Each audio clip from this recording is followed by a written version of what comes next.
우리 지난번에 만났던 그래. 아까 우리 성은 다 그냥 안 받았나? 성은 안 받았지? 아, 이게 안 받았지? 성은 안 받았지?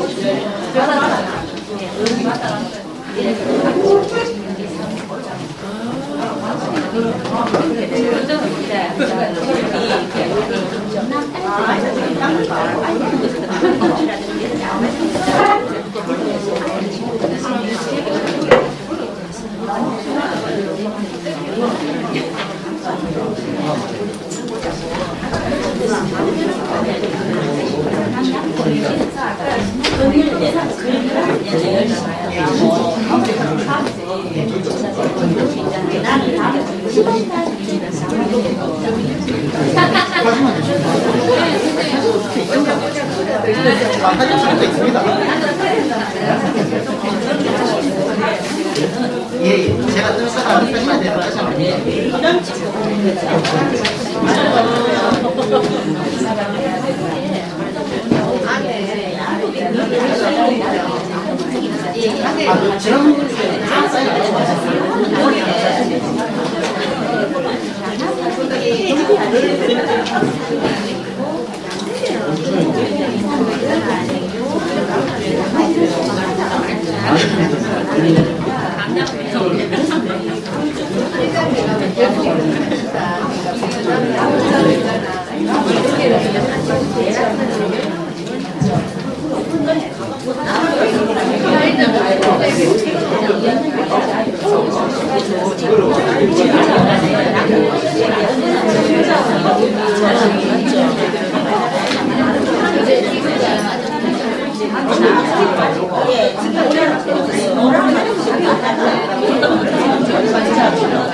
그러면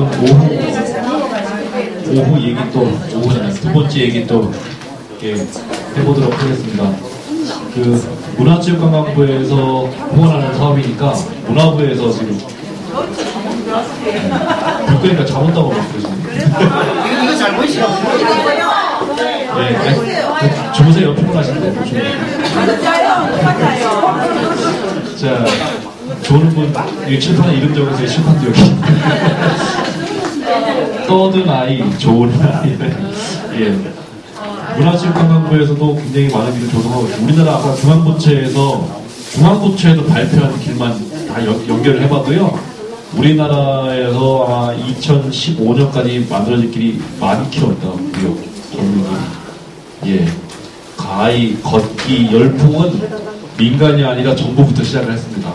근데 이 길일 사업이라는 거는 결국에는 제가 볼 때는 이게 어떤 그 냄비 끓듯이 끓었다가 사라질 것 같지는 않아요. 전 세계적으로도 봐도 그렇고 이 걷는 거는 우리가 사람이 태어나서부터 직립을 하면서부터 인간이었을 수 있기 때문에 그런 너무나 원초적인 부분에 기대고 있기 때문에 앞으로도 계속까지 어느 정도 상승이 된 다음에 그냥 스테이하게 계속 이렇게 평행선을 유지하지 않을까라고 많은 분들이 예상을 하고 있습니다. 물론 다 이 길 관련된 일을 하는 분들이 한 얘기니까 뭐 긍정적으로 얘기를 하고 있겠죠. 예.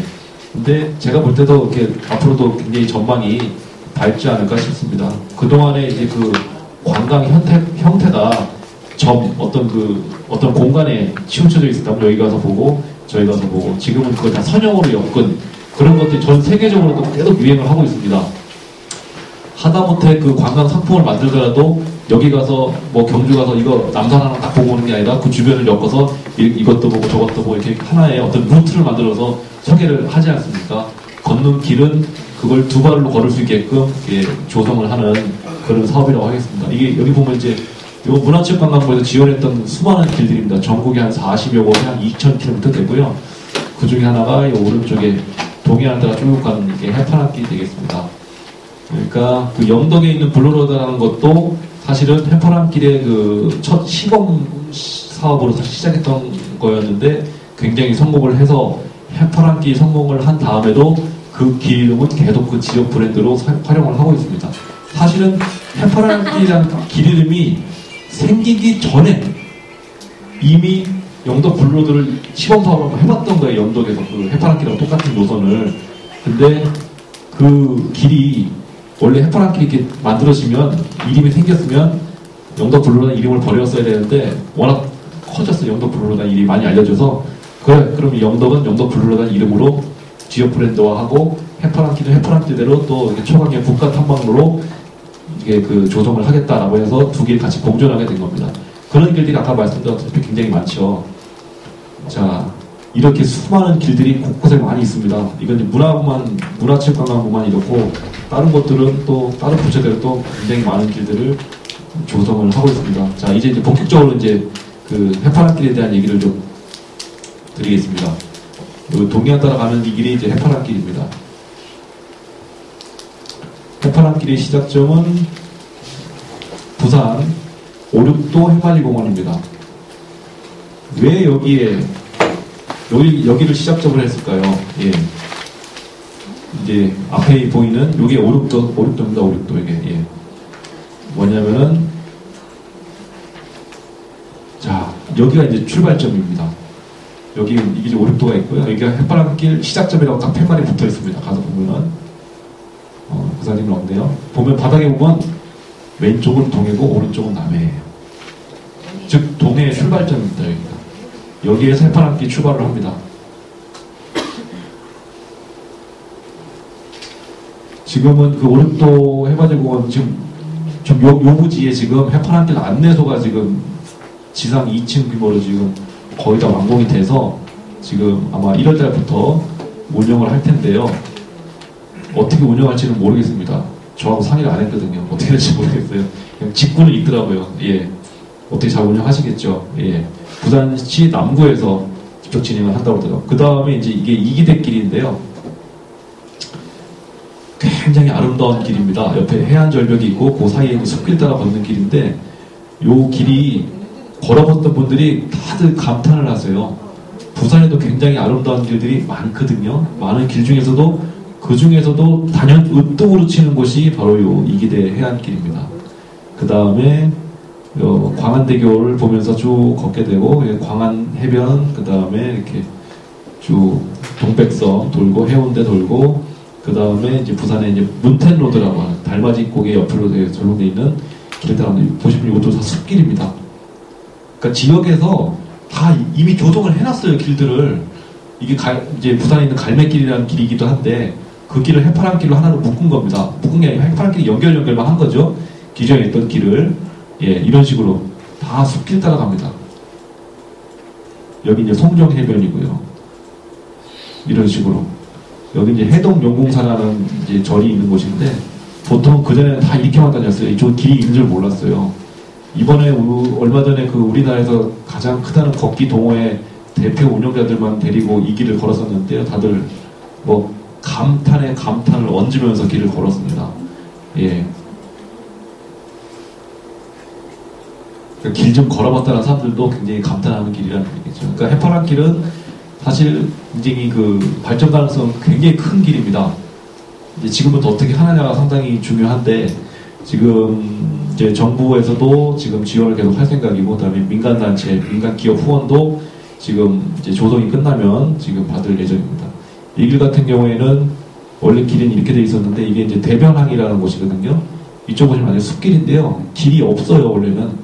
근데 예전에 그 지역분들이 일로 넘어다녔다고 하시더라고요. 그래서 찾아낸 길입니다. 옛길. 원래 사라진 옛길을 다시 이 해파란 길을 통해서 이은 길입니다. 그 다음에 여기가 이제 그 월전이라고 해서 굉장히 좀 그 외성이라고 하죠. 임진왜란 때 일본인들이 와서 여기다가 성을 쌌어요. 일본 가서 보시면 오사카 성이나 이런 성 같은 게 여기에 있어요. 석촌만 위에 있는 그 정당은 없고 원래 노선이 빨간 노선 따라가는 길이었었는데 이게 지금 종교시설이에요. 신앙촌이라는. 그래서 근데 이 길이 너무 위험해요. 이 길이 찻길인데 차도 빨리 다니고 갓길도 없어서 노선을 새로 이렇게 옆에 찾아갖고 이렇게 산으로 돌려가지고 길을 만들었습니다. 이런 식으로 길이 기존에 이렇게 길이 있더라도 길은 계속 바뀝니다. 생명을 가지고 길이 계속 바뀝니다. 위험한 길이 있으면 그 길을 버리고 새로운 길을 찾고 그 다음에 길이 막히면 또 돌아가는 길로 찾아야 되고 지금 경주에도 지금 굉장히 문제가 심각한 구간이 하나 있죠. 혹시 여기 힘 있는 분 있으면 좀 가서 얘기 좀 해주세요. 저기 발전소 구간 그쪽에 지금 길이 막혀갖고 유일하게 지금 차 타고 건너가야 되는 구간이 생겨버렸어요. 경주에 지금. 예. 이렇게 쭉쭉 갑니다. 여기도 지금 이제 그 부산의 그 발전소인데 예. 뭐라고 되어 있나? 예. 이것도 고리? 예, 고리원전이죠. 예, 이쪽 찻길로 가기 되게 위험해가지고 이쪽으로 새로운 길을 찾아가고 연결을 지금 시켜놨습니다. 이런 식으로 길은 끊임없이 갖게 됩니다. 예, 이제 울산이네. 이거 온산공단이에요, 여기가. 근데 원래 최초 보고서 나올 때는 온산공단을 통과하게끔 돼 있었어요, 길이. 근데 너무 안 좋아요, 이 길이. 그 냄새도 나고 화학공단이라 그래서 길을 안으로 쭉 뺐습니다, 그냥. 뺐더니 여기 이제 옹기문화체험관하고 옹기마을, 외부산 옹기마을이라는 곳도 지나가게 되고 그리고 무엇보다 그 굉장히 아름다운 솔숲이 있어서 그 숲길 따라 움직일 수 있었고 아까 해파람길 사진에 잠깐 보였을 때 태화강 심리 대숲길을 또 거쳐가게 됩니다. 여기서 이렇게 쭉 대나무 숲이 중록원보다 더 좋더라고요. 예. 태화강별 따라 쭉 걷고 이렇게 원래 바깥으로 돌기로 돼 있었는데 가보니까 너무 이거 황량해가지고 그냥 방어진항으로 바로 빼버렸습니다. 이런 것도 노선을 다 새로 바꾼 겁니다. 이거 같은 경우에는요, 원래 바깥으로 이렇게 돌아가는데, 울산시 북구인데요. 요 노란선이라고 해요. 강동 산악길이라고 울산시 북구에서 길을 조성해 놓은 게 있더라고요. 그래서 요거 버리고 왼쪽에 노란 길 따라가기로 했습니다. 기왕에 그 지역에서 좋은 길 조성해 놨는데 그 길 따라가야죠. 간포 깜찍길하고도 지금 연결되어 있지 않습니까? 파도소리길하고도 똑같이 지금 이어지고 요 길이. 이런 식으로 길이 계속 지금 이제 경주로 넘어왔네요, 이제. 여기가 지금 그 문제의 구간이죠. 다 알고 계신가요? 여기, 이 길의 문제? 예. 좀 계속 얘기하는 게 좀 가서 얘기 좀 해달라고 하시는 지역분들 제일 힘이 있으시잖아요. 이런 문제들은. 예. 여기 뭐 경주는 제가 번데기 앞에서 줄 담는 것 같아서 지나가겠습니다. 이렇게.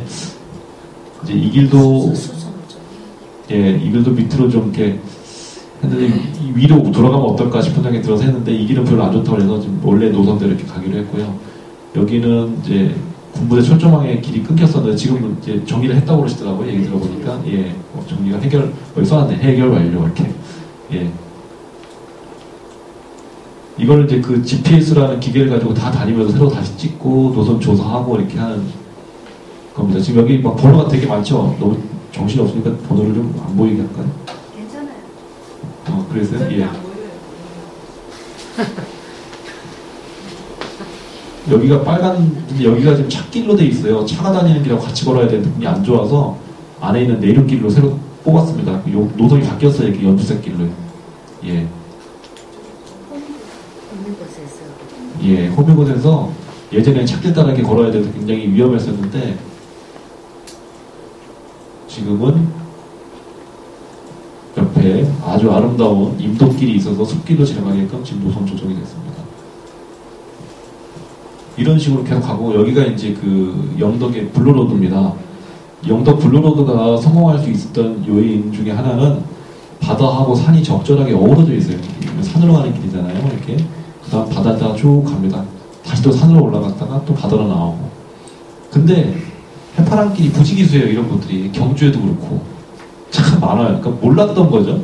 그러니까 이 해파랑길을 통해서 우리나라의 아름다운 그런 경관을 굉장히 많은 사람들이 알 수 있게 됐지 않을까 싶습니다.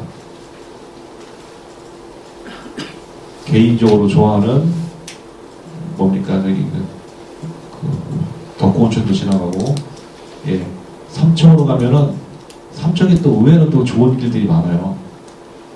바닷가가 쭉 가다가 갑자기 산으로 올라가기 시작합니다. 삼척 넘어가면서. 근데 여기 올라가면 전망이 굉장히 좋아요. 산에 올라가면. 왜 좋으냐? 보통 산에 가도 이렇게 나무들이 있어가지고 전망이 안 좋거든요. 산불이 나가지고. 나무가 없어가지고 전망이 굉장히 좋습니다. 그 구룡포도 그래요. 구룡포 그 저기 뭐죠? 구룡포가 아니라 저기 뭐냐? 호미곶. 호미곶 그 뒷산도 불이 나가지고 가다 보니까 민둥산이 돼 있더라고요. 그래서 올해 일출을 글로 보러 갈까 어쩔까 고민하다가 결국은 영덕으로 갔었는데, 이렇게 산으로 가잖아요. 삼척입니다. 여기 삼척. 삼척은 의외로 이렇게 산으로 가는 길들이 굉장히 많아서, 삼척은 길 이름이 수로부인 길입니다. 예, 수로부인 전설이 있어가지고, 예, 삼척에는 그 웰컴 투 삼척이라는 그 민간단체가 있는데 아직 그 지자체하고 이렇게 그 협조가 잘 안 되는 것 같아요. 예. 좀 잘 됐으면 좋겠는데. 그래서 쭉 가다 보면은 이제 동해시로 넘어갑니다. 동해는 내륙으로 이렇게 들어오는데요. 그리고 동해시 안을 이렇게 거쳐가는데 의외로 동해시 시내 안쪽에 이렇게 조금조금하게 그 길들을 참 많이 만들어 놔가지고, 그러니까 뭐죠? 찻길 옆에 있는 인도 옆에 있는 조그만 그 녹색 지대를 이만하게 산책로를 만들어 놨어요. 흙길로. 굉장히 의외로 동해시는 기분 좋게 걸어갈 수 있었던 그런 길입니다. 그러고 나서 여기 이제 동해 망상해수욕장인데요. 여기에서 이제 넘어가는데 이 길이 너무 위험해가지고 안으로 쑥 들어가고 산으로 돌려가지고 이렇게 강릉에 있는 옥계면으로 넘어갑니다. 여기서부터는 이제 강릉에 있는 강릉 바오길이라는 곳하고 딱 만납니다. 아까 여기서부터 강릉 바오길하고 똑같이 가요, 노선을. 원래 최초 노선 조사할 때는 강릉 바오길하고 노선이 좀 달랐었는데, 저희가 맡아가지고 노선 조사하면서 강릉 바오길하고 똑같이 노선을 겹치게 바꿨습니다. 그 이유는 뭐냐면, 강릉 바오길이 지역분들이 열심히 찾은 길이기도 하지만, 한 곳 안에 겹쳐지더라도 길이 똑같이 겹쳐져야지 길 관리가 편하거든요. 그러면서 강릉 바오길 관리하시는 분들이 해파랑길 관리도 할 수 있는 겁니다. 그렇게 되면은.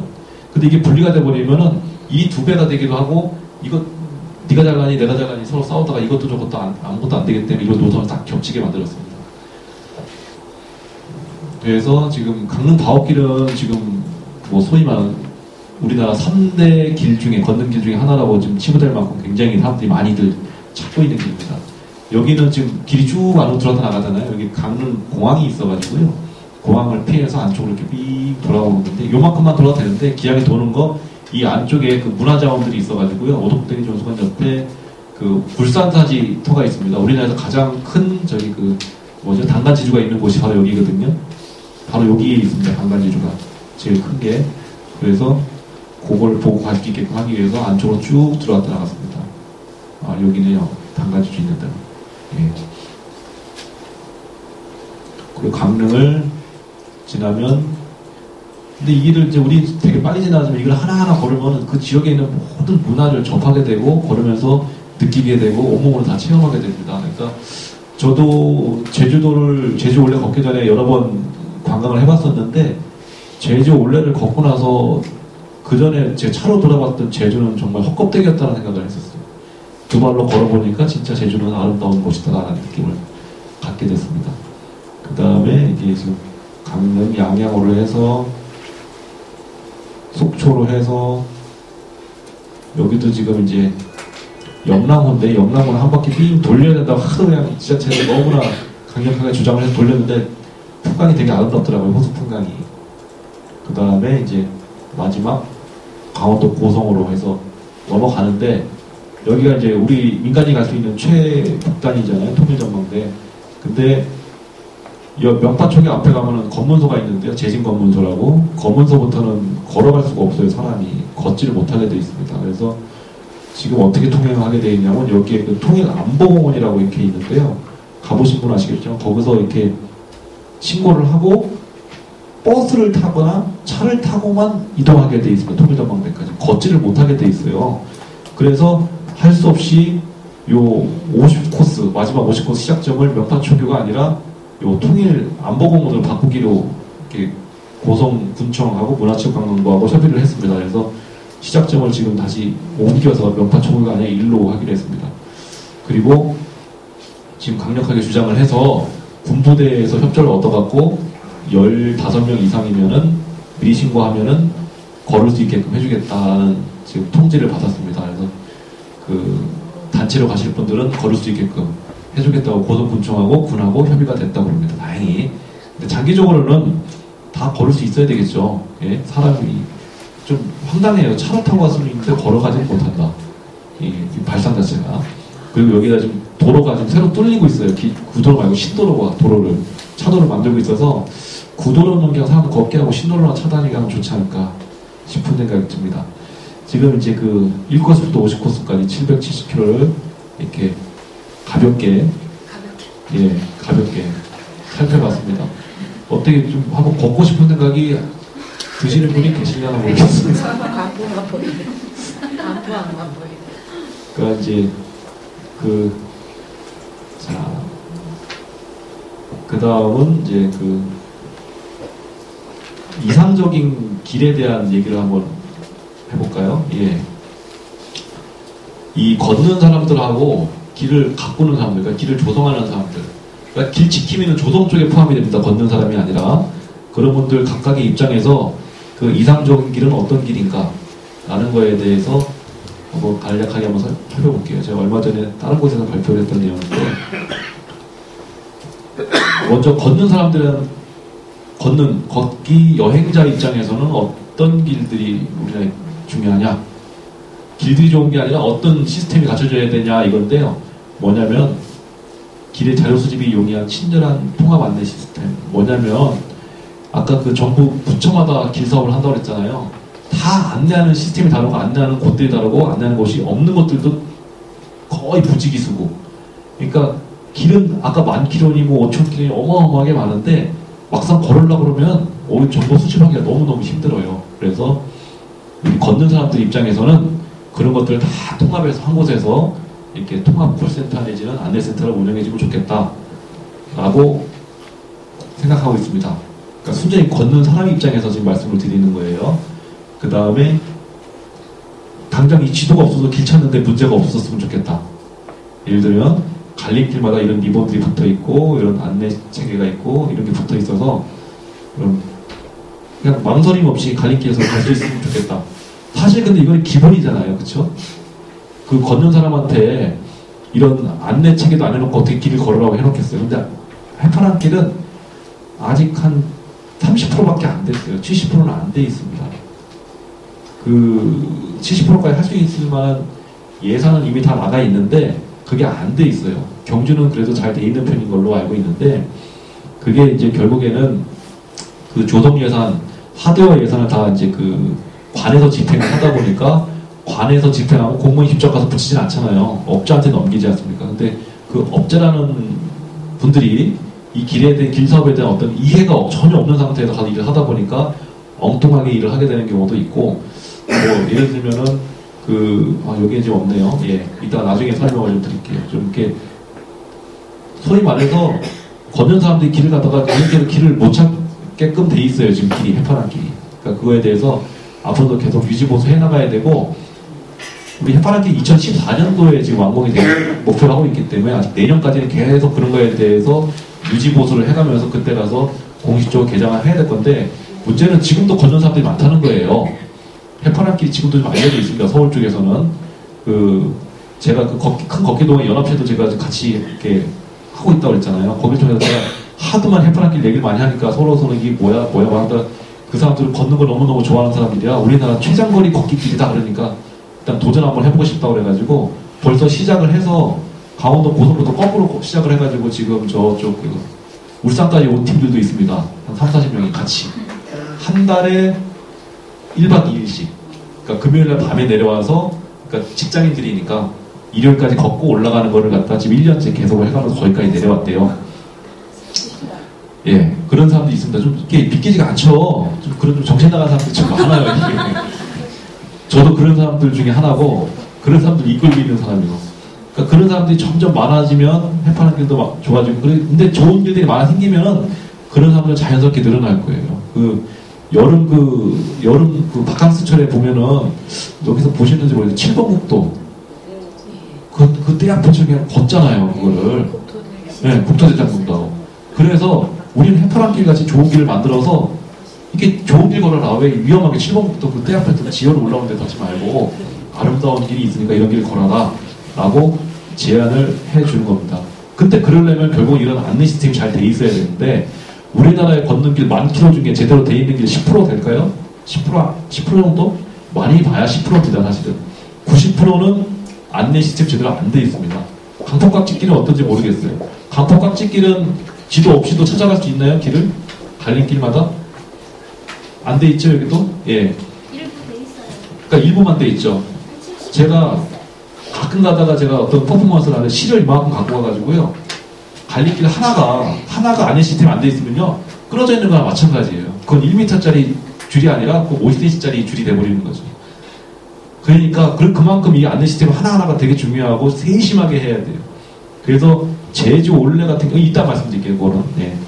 너무 격까지 나가니까 예.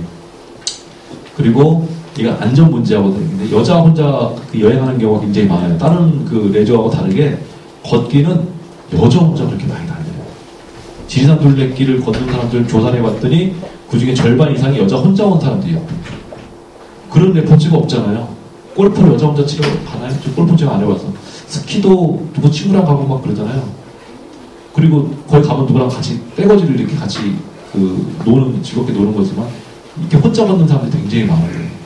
그렇기 때문에 안전하게 걸을 수 있는 길들을 원하고 그 다음에 이제 요건 좀 약간 이 얘기를 했더니 이제 조성하시는 분이 웃었어요. 조성하시는 분들 앞에서 이 얘기를 했더니 2시간 이내에 화장실이 쭉쭉 나타나야 되고 3시간 이내에 매점 한 번씩 나타나야 되고 식사 시간에 맞춰서 맛집 또 도시락 같은 거 배달해 줄 수 있는 시스템이 있으면 좋겠고 픽업 서비스가 가능한 숙소 예를 들어서 여기서 꼭 걷기를 마쳤으면 저쪽 숙소에서 나를 데리러 오는 거예요. 작업물 제보를 좀. 그 다음날 아침에 탈도니까 데려다 주는 거예요. 그런 게 제주도에 있습니다. 제주 올레에는 게스트하우스에서 픽업 서비스를 하는 곳들이 있습니다. 예. 왜냐하면 거긴 게스트하우스, 그러니까 숙소가 되게 많이 생겨가지고 서로 경쟁이 되니까 이제 그런 것들이 생기는 겁니다. 그리고 지금 해외에도 그런 것들이 많이 있습니다. 심지어는 거기 어떤 서비스가 있냐면요. 제주 올레는 짐을 맡겨요. 그럼 그래야 걷기 끝나는데 그 짐을 거기까지 데려다 갖다 주는 거예요. 그 사람들. 짐을 날라주면서 주는. 예. 걸으면서 그 무거운 짐 받으시고 걷기 힘드니까. 예. 그리고 각 길 코스 들머리마다 안내센터가 있어서 커피나 생수 뭐 이런 것들 막 제공해 줬으면 좋겠어요. 근데 제주 올레도 처음에는 이렇게 안내센터가 이렇게 중간중간 있어서 그런 역할을 해줬는데 지금은 사람이 많아져가지고 지금도 그렇게 해주는지는 모르겠습니다. 그리고 원하는 곳에서 들을 수 있는 문화에서 가로 열고 너무 길지 않게 느끼시는 분들 계실 것 같아요. 예. 딱 그 핵심만 얘기해주면 오히려 더 똑똑 들어오는 너무 주변 얘기를 많이 해주면 저처럼 이렇게 쓸데없는 소리 많이 하다 보면은 이렇게 더 식상해지는 경우가 있는 것 같습니다. 그 다음에 산가들 계곡 바다가 적절하게 어우러지고 걷기 편한 길. 그러니까 해파랑길은 약간 이렇게 걸으면서 느꼈더니 바다가 너무 많다. 최대한 산을 좀 더 많이 포함시켜야 되겠다 싶은 생각을 좀 듭니다. 그래서 지금 그래도 많이 초창기보단 산길이 많이 지금 포함이 되어 있는 상태입니다. 그 다음 지역 인심이 살아있는 곳. 요거는 대표적인 곳이 지리산 둘레길입니다. 지리산 둘레길을 걸으면 그야말로 순박한 그 지역민들의 그 정서를 그대로 느낄 수 있어요. 그게 그 길의 가장 큰 장점인 것 같아요. 제가 보니까. 지리산 둘레길은 사실 길 자체는 별로 안 좋아요. 거의 다 포장길이에요, 생각보다. 거기다 포장길이고, 왜냐면 마을과 마을이 있다 보니까 마을과 마을이 있는 일들은 대부분 다 포장이 돼버렸잖아요, 다. 그러다 보니까 근데 거기 가서 감 딸 때 가가지고 감 좀 이게 좀 사가도 돼요 그러면 그냥 주워가라고 그래요. 그냥 어차피 버리는 건데 어차피 딸 싸움 둬서 버리면 주워가라고 그러고, 가다 보면 또 붙잡고 이것도 좀 먹고 가라고 그러고 막 이렇게 줄이기도 하고 그래. 그러면 또 우리도 가만히 있어요. 뭐 파실 거 없어요. 팔 거 없죠. 뭐 사실은 팔 게 있으면 좋겠는데, 그럼 그 다음 집에 가서라도 뭔가를 하나 사갖고 오고 서로 주고받는 그런 게 있으면 너무 좋지 않을까. 지역 인심이 살아있는 거. 동해안도 인심이 살아있나요? 어떤가요? 예. 진산만은 못해요. 솔직하게 말씀드리면 관광지화가 많이 돼 있어서. 예. 예. 근데 한편으로는 우리나라에서 가장 화장실이 많은 길이에요.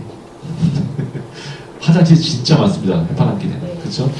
해변을 따라 걸으니까 각 그 해변마다 다 있습니다. 그리고 그 다음은 이제 길을 조성 운영하는 민간단체가 생각하는, 조성자 입장에서 생각하는 이상적인 길에 대해서, 특히 민간단체 입장에서 이렇게 보자면 길을 운영 관리할 수 있는 제도적 지원이 절실합니다. 지금은 이제 지원이 아주 단편적으로 이런 프로그램 때문에 이렇게 조금씩 지원해주는 그런 식이고, 이게 이제 결국엔 이 길 관련된 법이 없어서 생기는 문제이긴 한데, 길을 모니터링하고 유지 관리에 필요한 인력 지원, 이 모니터링은 길 지킴이가 해야 될 일 중에서 하나입니다. 이 뒤에 가서 좀 설명을 드릴게요. 그 다음에 길 조성, 유지 관리, 운영에 필요한 기술 지원. 이 길 조성이라든가 유지 관리할 때 굉장히 기술적인 부분이 굉장히 많이 필요합니다. 얼마 전에 그 월드 트레일 컨퍼런스 때 해외에서 한 40년 정도 길 관리 하셨던 분이 와서 하는 얘기가, 자기는 지금도 배울 게 많다는 거예요.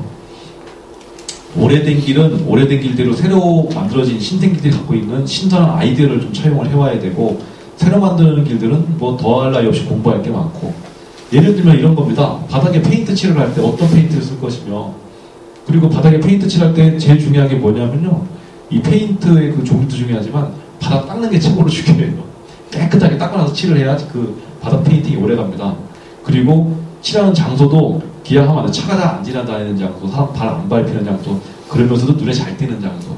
뭐 예를 들면 그런 것부터 시작해서 굉장히 이제 그 길 관리할 때 필요한 기술들이 많습니다. 만물 박사가 돼야 돼요. 길 구성을 하고 생태적으로도 잘 알아야 되고, 토목적인 부분도 좀 이해도가 있어야 되고, 그 다음에 민간단체 역량 강화를 위한 전문 교육 시스템. 아까도 잠깐 이런 얘기 했었잖아요. 그럼 이 안내 사인 구축이라든가 기획하고 홍보하고 마케팅하고, 그 다음에 중요한 기금 모금 하는 것도 다 테크닉이 필요하거든요. 기금 모금은 어떻게 할 것이며, 그 길 지킴이에 대한 교육도 지금처럼 어떤 급하게 이렇게 하는 게 아니라 딱 정해져 있는 커리큘럼에 의해서 매년 이렇게 양성을 해서 길 지킴이 배치해 나갈 수 있는 그런 게 돼야 되는데, 지금은 오늘 같은 게 그런 단초가 되지 않을까 싶은 생각이 듭니다. 경주에서 처음 실시를 하고 있는 거고요. 길 지킴이라는 이름이 아마 행정안전부에서 똑같은 이름을 아마 하게 했던 것 같은데, 그때는 우리가 생각하고 있는 길 지킴이하고 조금 성격이 좀 달랐던 걸로 제가 알고 있습니다. 그 다음에 그 다양한 걷는 길의 경험 기회자고, 이게 뭔 얘기냐면요, 길을 조성하는 민간단체 분들이 많은데 그분들은 자기 길밖에 몰라요. 그러니까 이 길도 가보고 저 길도 가보고 잘된 길도 가보고 안 된 길도 가봐야, 아, 제주도는 이래서 잘 되어 있구나 가서 보고, 그 다음에 해파람길이 좀 잘 안 돼 있는 곳 가서 보면, 아, 이건 이래서 안 돼 있으니까 이렇게 하면 안 되겠구나 라고 느끼고, 그래서 다양한 길을 걸어보면서 그거에 대한 지식을 습득을 해서 자기가 조성 관리하는 길에 그걸 적용시킬 수 있는 그런 기회가 있어야 된다는 거죠. 예를 들면 여기 이제 김윤석 부장님 돈을, 비용을 줘서 스페인 산티아고 가서 길도 좀 걷게 해서 그 길이 뭐가 좋은지, 그 다음에 일본 시골길도 가서 공부도 좀 하게 하고, 이렇게 해야 되는, 결국은 돈이에요. 결국은. 예, 그런 지원이 필요한데 지금은 그런 게 전무하죠. 딱 한 번 그런 경우가 있었어요. 해외까지 보내가지고 교육시켰던 게, 지리산 둘레길 최초 교육시킬 때 전 세계에 있는 유수의 길을 다 돌아보면서 공부를 하고 오게 했어요. 그래서 성공했잖아요, 그 길이. 예. 그래서 그 길에서 성공한 노하우들을 전수하게 애를 쓰는데, 사실 전수가 안 돼요. 자기 길 만들기 바쁘기 때문에 다른 길 가서 이렇게 저렇게 이렇게 얘기할 수 있는 그런 성질이 없더라고요. 그럴 수 있는 게. 예. 그러니까 이런 것들이 앞으로도 많이 필요하다. 결국은 이게 다 되려면 길 관련된 법이 필요하다. 지금 이제 그 상정이 되어 있는 길이 정리가 되어야 된다는 거죠. 그 다음에 이제 민간단체 입장에서는 관하고 잘 이렇게 좀 얘기가 잘 됐으면 좋겠어요. 이렇게 가불의 관계가 아니라 평등한 관계로 똑같이 일을 좀 잘했으면 좋겠어요. 이건 뭐냐면요. 이게 지리산 둘레길이에요. 그렇게 잘 돼 있다는. 지리산 둘레길인데, 이거 여기 4m 안 떨어지거든요. 여기 지금 거의 사람이 이제 그, 목숨 걸고 여기서 여기까지 한 20m를 건너가는 중이에요. 이 뒤로는 임도였었는데, 임도 입구에 아무런 안내 표지판도 없고, 이게 지금 이제 산사태 때문에 올 여름에 수해가 나가지고, 이걸 이제야 공사를, 몇 달 지난 다음에 공사를 했던 모양인데, 이거를 길을 관리하고 있는 사다범위 숲길도 이거에 대해서 모르고 있어요. 한 달 동안 공사를 한다고 그러는데, 이거를. 사실 이게 저예요, 지금 여기. 목숨 걸고 걸었어요. 가족들 생각나더라고요. 우리 걷기동의 회원들을 지금 20명을 데리고 갔어요. 20명 먼저 다 보내고 나서 제가 마지막에 오고 있는 건데, 19명을 보내고 이렇게 중라산하게 봤는데 잘 다 건너가더라고요. 제가 나중에 싹 건너왔었는데, 이게, 관에서 이걸 이제 그 산인과에서 이 공사를 할 거 아닙니까? 임도니까. 근데 이 지산 둘레길이 이 길로 지나가는 거 알면서도 그 지역에는 민간단체에 연락을 안 해. 우리 공사하니까 그 길을 폐사하라든가. 그럼 입구에다가 현수막으로 이 길은 공사를 가면 안 됩니다라고 해놓으면 되는데 연락 안 하고 그냥 자기들끼리 해버리는 거예요. 지산 둘레길이 이랬다는 얘기예요. 우리나라에서 내륙에서 제일 잘 나간다는, 제일 잘 돼 있다는 길이 그 정도입니다. 제가 그래서 전화해서 물어봤어요. 다 이게 다 전화번호 개인적으로 다 알기 때문에 사단법인 숲길에 상임이사한테 전화해서 혹시 지역 그 지자체하고 이런 거 협정이라든가 어떤 그 조인식이라든가 어떤 그 협약이 안 맺어져 있는데 전혀 그런 게 없대요. 그래서 그러고 나서 이제 제가 이틀인가 있다가 전화를 해서 이제 이걸 제보를 했는데 그 전에도 계속 전화가 안 돼서 제보를 못 했는데 그 사이에 전화 온 사람 없었냐고 그랬더니 전화 온 사람도 없었대요. 이렇다고. 무슨 얘기냐면은 이 길을 지나간 사람이 제가 그냥 본 것마다 한 50명 되는데요. 아무도 제보를 안 하는 거예요. 그러니까 이것도 이용자 입장에서 문화적으로 고쳐나가야 돼요. 이게 자기만 지나갔으면 땡인 거야. 그 뒤로를 다 생각도 안 하고. 그리고 이제 이때 마침 제가 전화하자마자 지산 둘레길, 지금도 그 홈페이지가 지금도 고장나 있을 거예요. 홈페이지가 고장이 나가지고 고치지를 못하고 있어요. 여기 지금 폐쇄했다고 홈페이지 올렸는데 그것도 안 올리고 있더라고. 제가 전화 자꾸 하면 잔소리 한다고 할까봐 말을 못했는데, 그러니까 이것처럼 이게 다 민간단체가 그 관에 대해서 비교해서 힘이 약하기 때문에 무시당하기 때문에 생기는 현상입니다. 지리산 둘레길이 이 정도인데 다른 길들은 오죽하겠습니까?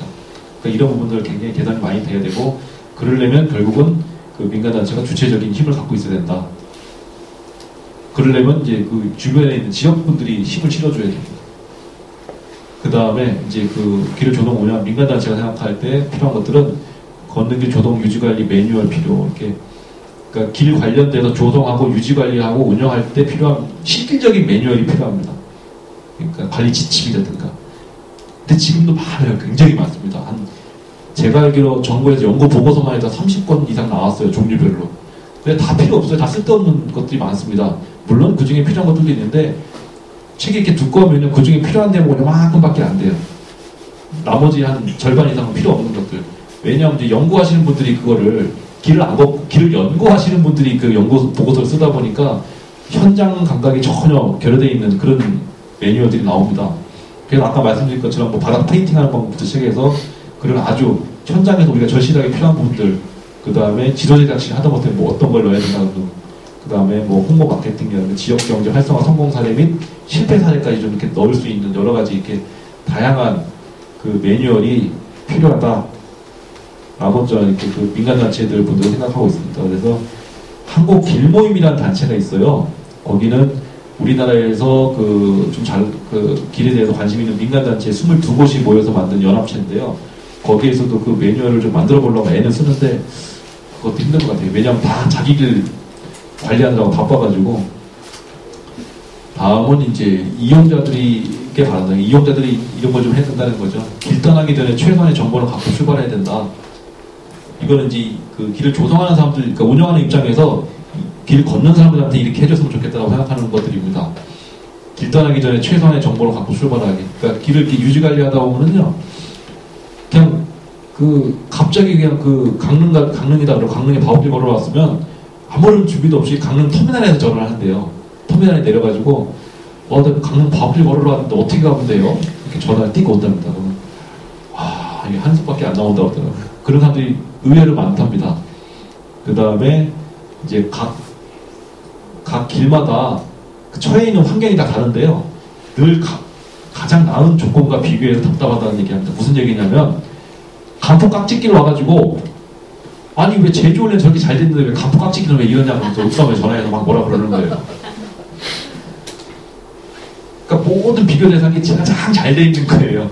걷는 사람들 입장에서. 그러지 말아서. 왜냐하면 이제 각 처해 있는 길들마다 상황이 다 다르고 해파란 길 사정이 다르고 제주 올레 사정이 다르고 지산줄길 사정이 다르고 그 다음에 디올 사람들을 위해 위험과는 제보해달라. 아까 말씀드렸던 그런 말씀입니다. 그 다음에 농작물에 손대지 말라는 거하고 그 다음에 이게 길을 조성해 놓으면 실질적인 이 길의 수혜자는 길 걷는 사람들이 여행자들이잖아요. 근데 너무 제가 봐도 모렴치한 부분들이 좀 있어요. 염치 없는 부분들이. 그래서 이 길을 걷는 사람들도 이 참여와 책임 정신을 가지고 길에 그 어떤 역할을 해줘야 된다. 그다음 공정 여행이라는 것도 이제 문화와 걷는 사람들한테 꼭 필요하고 그래서 아까 말씀드린 그 이용자 단체 연합체 만드는 것도 거기서도 이런 부분들을 중점적으로 지금 이렇게 그 모여서 같이 좀 머리를 맞대고 좀 고민을 해볼 생각입니다. 자, 그 다음에 이제 본격적으로 이제 해파랑길 사업에 대해서 한번 말씀을 드려볼게요.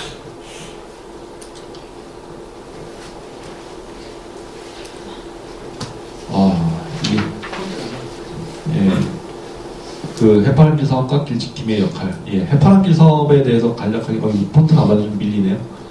예, 해파랑길은 4개 광역시도, 그러니까 부산, 울산, 경북, 강원 이 4군데가 엮여 있고요. 19군데 기초자치단체, 시, 군, 구가 연결이 되어 있습니다. 예, 지금 2012년 말, 그러니까 엊그저께 1차 개통을 한다고 이렇게 써놨는데 다 거짓부렁이고요. 1차 개통은 못합니다. 안내 시스템 제대로 안 돼서 길을 찾아갈 수가 없어요. 끊어진 길들이 너무 많아가지고. 그러니까 길은 열려져 있는데 안내 체계가 안 돼 있어서. 자, 그 다음에 이제 그 해파랑길 같은 경우는 관광 패턴 변화에 따른 장거리 도보 탐방로. 그러니까 아까 뭐 앞에서 많이 말씀드렸던 부분들이니까 넘어가고. 그 다음에 조성 기간은 2009년부터 2014년까지 예 완공을 하게 돼 있습니다. 지금 이제 그 한국길가문화하고 각 그 19군데 지자체, 그 다음에 각 지역에 있는 민간단체, 19군데 지자체라고 하는데 민간단체가 19군데가 있지는 않습니다. 지금 없는 곳들이 훨씬 더 많고, 경주 같은 경우는 화랑문화진흥회가 있어서 여러 가지로 이렇게 많이 관리를 해주고 계시는데, 없는 곳들이 더 많습니다. 예. 지금 해파랑길 같은 경우에는 최초에 1차 조사했을 때 688km였고요. 2차로 조사했을 때 763km, 그 다음에 3차 조사가 770km. 왜 이렇게 길이 바뀌냐면은, 길이 이렇게 바뀌는 이유는 노선 길이가 갈 때마다 뭐 다른 길을 가서 그런 게 아니고요. 갈 때마다 이게 처음에 688km라는 거는 무슨 뭐 관광개발연구원인가? 뭐 그런 곳에서 길을 이렇게 조사를 한 건데요. 그냥 지도에다가 이렇게 그린 거였어요. 이렇게 답사를 해서 종이 지도에다가. 근데 그 다음 763km가 된 거는 GPS를 들고 직접 그 위성으로 해가지고 정확하게 실측을 한 거였고요. 그 다음에 현재까지 769km 나온 거는 계속 길 노선 조사 다시 하고 좋은 길을 찾아냈으니까 길이 좀 더 늘어났습니다. 이렇게 앞으로도 길은 계속 변할 거라는 거 염두에 두시면 좋겠습니다. 그 다음에 이제 이건 각 지역 해파랑길인데 해파랑길 지도는 총 10구간으로 나눕니다. 부산 구간, 경주 구간, 그 다음에 영덕 구간, 삼척하고 동해 구간이 짧아서 두 개를 하나로 묶어가지고 삼척 동해 구간이고요. 양양 속초도 마찬가지로 하나로 묶었고, 그 다음 울진, 울진 포항 이렇게 10구간을 나눠서 지도가 총 11장이 나올 겁니다. 그러니까 10구간의 지도가 각각 있고, 그 다음에 이게 지금 전체 지도인데요. 50구간이 다 나와 있는 지도인데, 이 지도 같은 경우에는 지금 제가 갖고 온 거는 샘플로 만들어져 있는 거고요. 아직 지금 다음 달쯤 아마 지도가 나올 예정입니다.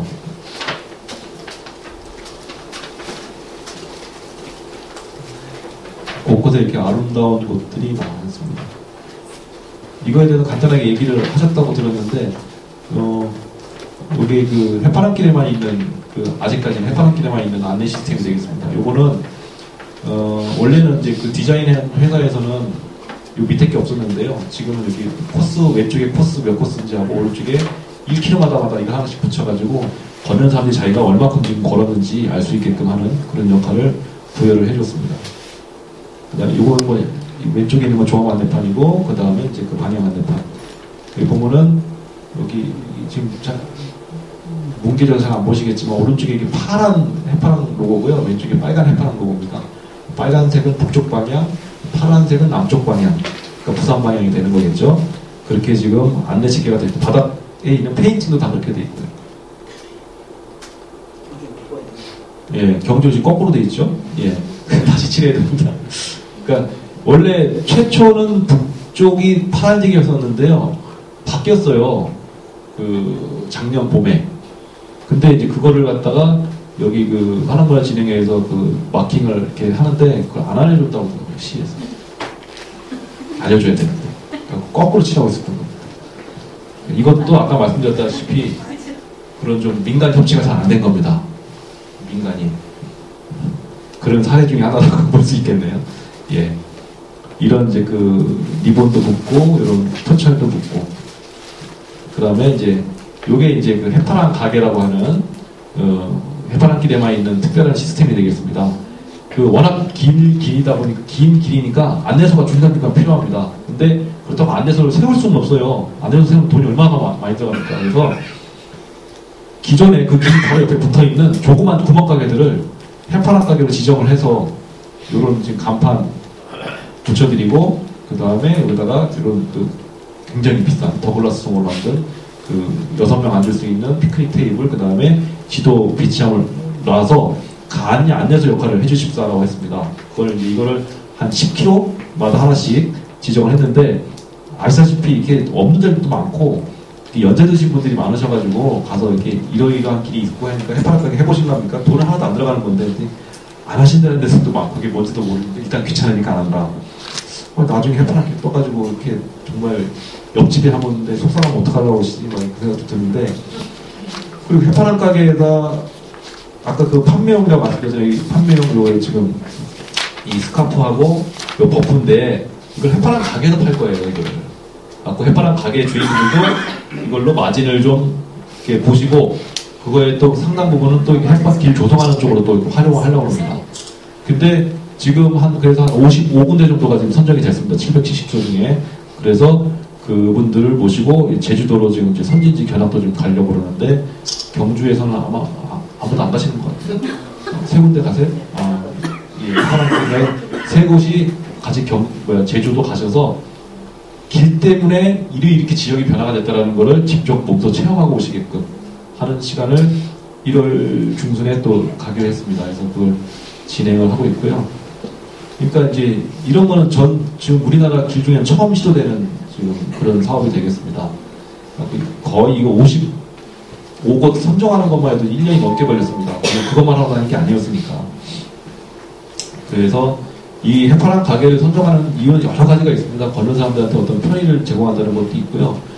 해파랑 길이 뭔지 최초에 말씀드렸지만 지역분들이 알아야 되거든요.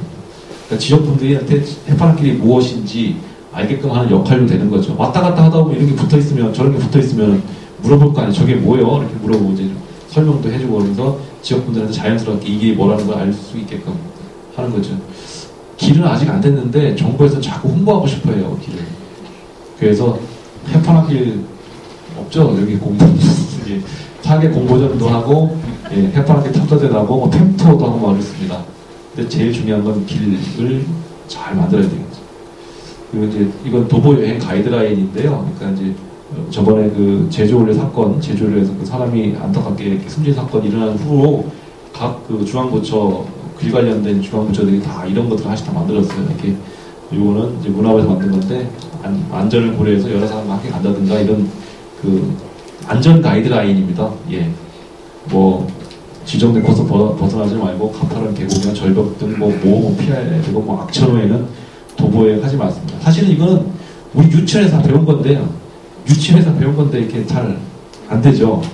예전에 어떤 그 유명했던 책이 있었잖아요. 우리가 배워야 할 것은 유치원에서 이미 다 배웠다라고 하는 그 책에도 나왔던 거죠.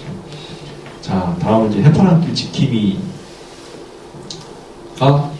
왜 필요한지 그 원인에 대해서, 그러니까 해파랑길 지킴이가 왜 필요한지기도 하고요. 그 다음에, 이 파일이 아니었거든요, 보니까. 다른 파일로 해야겠습니다. 예.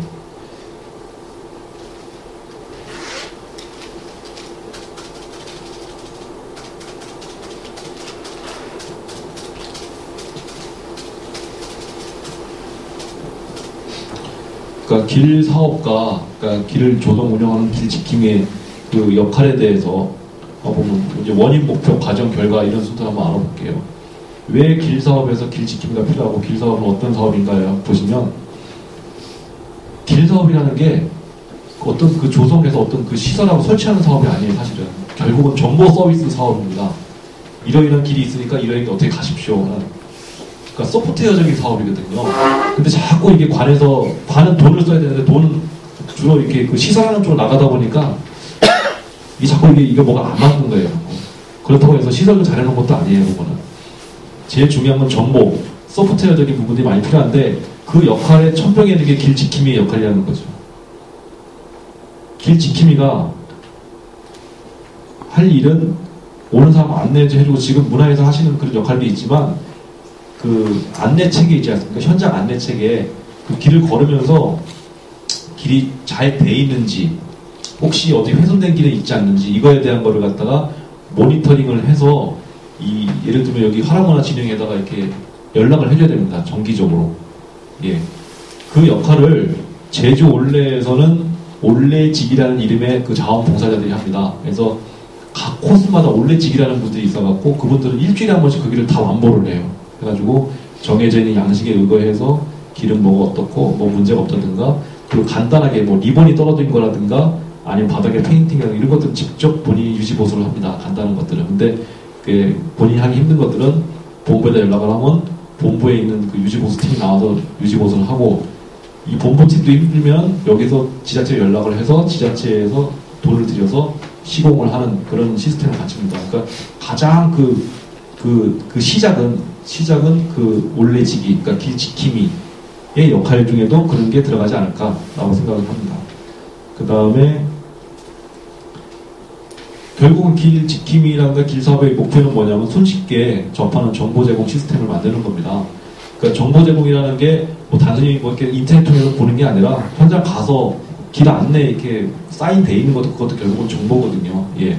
그런 것들을 구축을 해야 되고 그런 과정은 그렇게 하기 위해서는 아까 현장 안내 체계도 있어야 되고 콜센터도 운영해야 되고 홈페이지도 있어야 되고 지도도 있어야 되고 아까 그 길 지킴이 모니터링도 해야 되고 그리고 새로운 안 좋은 길을 또 좋은 길을 또 발굴도 해야 되고 현장에서 안내도 해야 되고 문화 해설도 해야 되고 마케팅도 해야 되고 민간 협치도 해야 되고 할 일이 되게 많습니다. 그 중에서도 이제 그 문화 해설이라든가 현장 가이드라든가 이 역할도 중요한데요. 그러니까 제주 올레 사례를 들자면은 거기에는 길동무라는 프로그램이 별도로 있습니다. 올레지기 말고 길동무라고 해서 그 제주 올레 아카데미를 통해서 양성된 길동무라는 그분들은 유료로 운영이 됩니다. 경주도 그렇다고 말씀을 드렸는데 그분들 나가서 길 안내를 해주면 10만원씩 내게끔 되어 있습니다. 20명당 1명씩 그 길동무라는 분들이 나가서 하고 10만원을 받으면 그 중에 3만원인가를 아마 그 사다보미 제주 올레에 납부하고 나머지는 이제 그분이 직접 그걸 이제 수익으로 하신다고 해요. 그런 식으로 이제 그 지역분들한테 어떤 일자리 창출, 그 정도 갖고 일자리 창출 할 수 있을지 모르겠는데 그런 역할도 하고 있습니다. 그러니까 그것도 역시 길 지킴이의 어떤 역할이겠죠. 이런 많은 과정을 거쳐서 결국은 결과적으로 만족스러운 걷기에 그리고 지역 경제 활성화도 되고 그 다음에 되게 중요한 건데 지역분들이 자기 고장에 대한 자긍심이 커진다는 거죠. 제주 올레가 생긴 이후로 그 지역분들이 그 제주에 대한 그 사랑이라든가 그 자긍심이 훨씬 높아졌습니다. 해파랑길도 아마 그런 길이 되지 않을까 싶습니다. 재밌는 게 제주 올레는 자기 동네에서 자기가 안 걸어본 길이 너무너무 많더래요. 가봤더니 사실 그렇잖아요. 요즘에 누가 걸어갑니까? 차 타고 다니지. 근데 이제 걷는 길은 예전에 버려졌던 길, 옛 길들을 찾아서 있는 게 기본 모토기 때문에 그 제주 올레의 경우를 이제 다시 한번 설명드리면 제주 올레는 올레직이라는 자원봉사자가 있고요. 길동무라는 이제 안내 하시는 분들이 별도로 구축이 되어 있습니다. 이 두 분 다 그러니까 올레지기는 처음부터 그 뚫을 때부터 같이 일을 했던 분들이세요. 초창기 때부터. 근데 둘 다 자원봉사자긴 한데 길동무분들은 유료 프로그램으로 운영이 되시는 분들이고 올레지기는 그야말로 자원봉사자 하시는 분들입니다. 그래서 올레지기라는 분들은 그 길을 모니터링하고 길을 발굴하기도 하고 아까 말씀드린 간이 안내 시설은 직접 할 수 있는 것들을 간단하게 할 수 있는 것들은 리본 같은 것들은 직접 유지 보수를 하고 안내센터가 있는 경우에는 상근하기도 하고 거의 상근하다시피 하면서 근무를 합니다. 그 다음에 그 길 현장하고 여행자, 그 다음에 그 운영하고 있는 민간단체를 서로 연결하는 연결고리 역할을 하죠.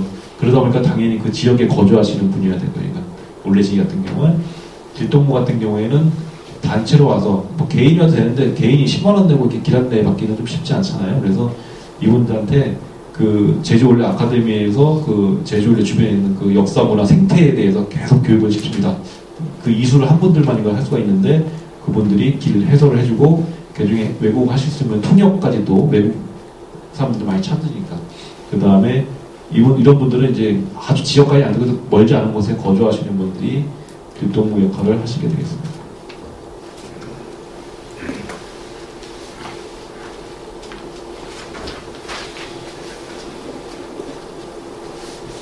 자, 이제 제가 준비한 건 다 이제 끝났습니다. 네.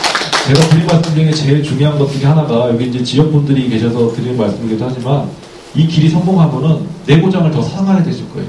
그건 분명합니다. 예. 저는 이렇게 길을 많이 걸면서 우리나라를 사랑하게 됐습니다. 대한민국을. 너무너무 아름다워요. 해외도 많이 다니거든요, 걸으러. 근데 우리나라 같은 길이 없어요, 세계에도. 그러니까 해외 나가면은 이렇게 한 그 부분은 우리나라가 훨씬 아름다운 곳도 있을지 몰라도 나라 전체적으로 봤을 때 우리나라처럼 이렇게 골고루 아름다운 나라는 정말 없는 것 같아요. 해외를 나가봐도.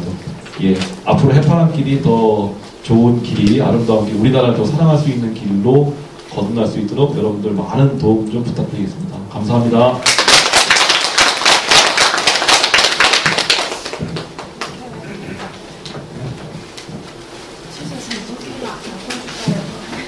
네, 수고해주신 윤문기 사무처장님한테 다시 한번 박수 좀 부탁드립니다.